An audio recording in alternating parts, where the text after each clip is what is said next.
This video is on exponential growth and decay. You're going to be given a situation. You're going to determine if it's exponential growth or decay, and then create a function based off the situation. The basic function for exponential growth or decay is a times b to the x power. A is the initial value. B is the growth rate, or the growth factor. And x is the number of times it is being multiplied. We're going to break this down even further in the next two examples.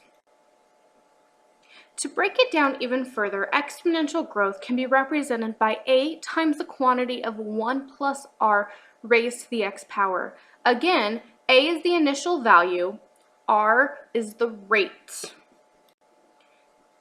R is the rate written as a decimal, so if you have 12%, you would have to change that to a decimal. X is the number of times that the rate is applied.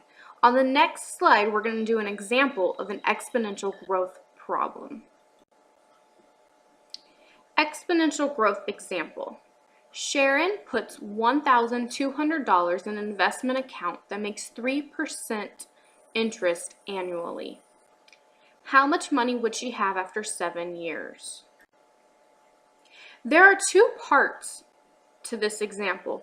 The first sentence, this piece here, from Sharon to annually, is how you're going to write the function.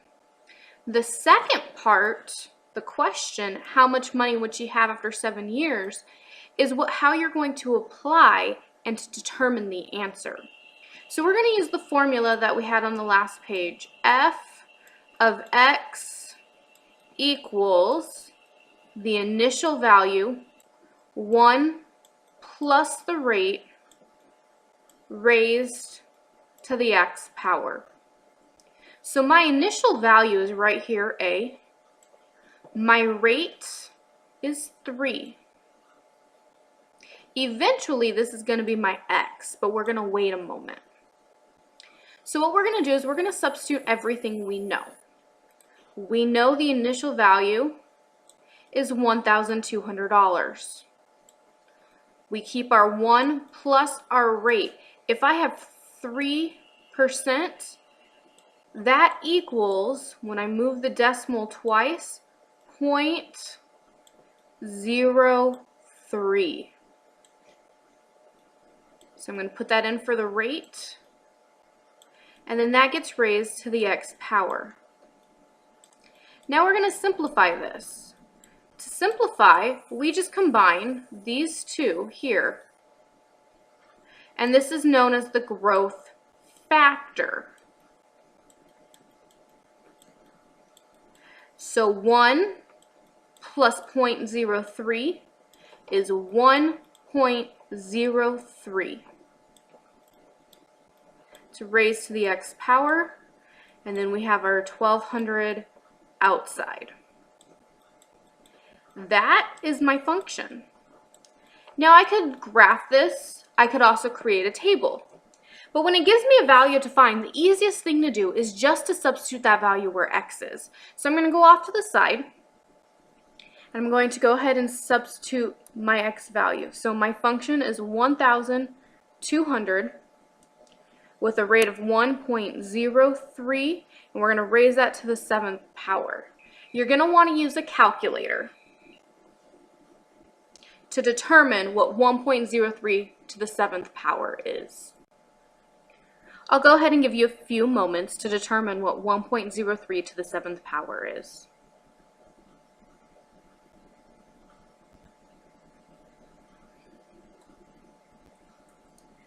Okay, you should have come up to find that 1.03 to the 7th power is 1.22987,387.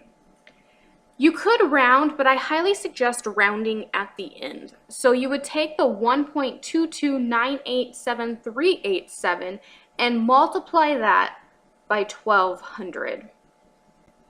So after 7 years, Sharon would have $1,475.85. An exponential decay example. Sean buys a new car at the price of $25,500. The car depreciates in value by 4.2% each year. How much is his car worth after 4 years? Again, there's two pieces to this equation.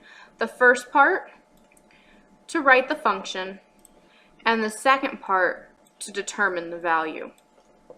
The difference between an exponential growth problem and an exponential decay problem is that instead of a plus sign, it's minus the rate. Because decay means depreciating or lowering the value. So it's going to be minus or less than 1. Growth will be plus because it's going to be greater than 1. So we're going to substitute everything we know. We know this is A because it's the initial value. We know this is the rate. We're going to have to change it to a decimal. And then later, we're going to substitute in the 4. So my initial value is $25,500. We're going to multiply that by 1 minus my rate. My rate is 4.2%. Move the decimal twice. So my decimal value will be 0.042. It's going to be raised to the x power.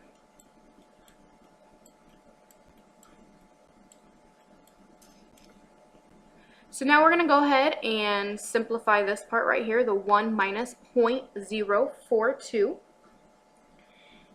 And when we do that, we get the value of 0.958.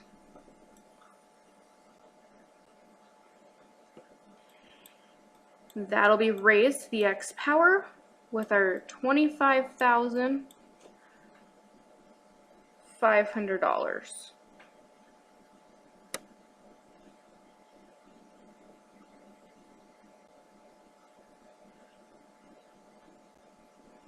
So now we're going to go off to the side and we're going to substitute in our 4 to figure out what the value of his car is going to be after 4 years. So $25,500 times 0.958 raised to the 4th power. Go ahead and get a calculator and take 0.958, raising it to the 4th power.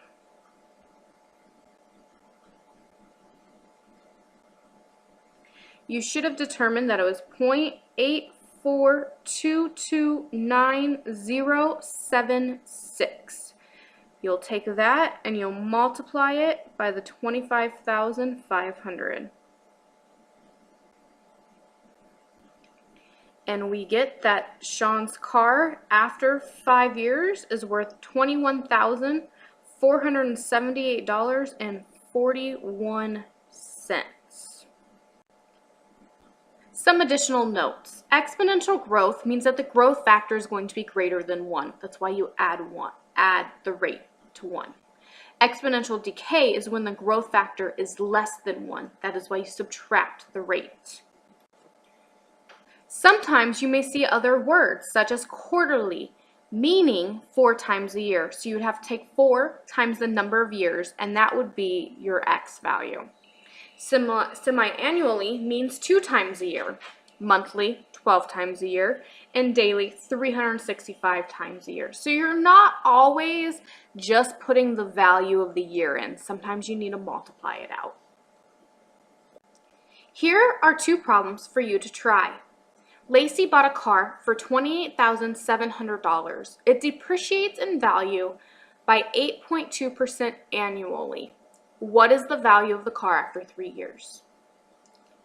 The second one is Bob invested $18,750 in an account that makes 2.3% semi-annually. How much money would he have after 10 years? Good luck!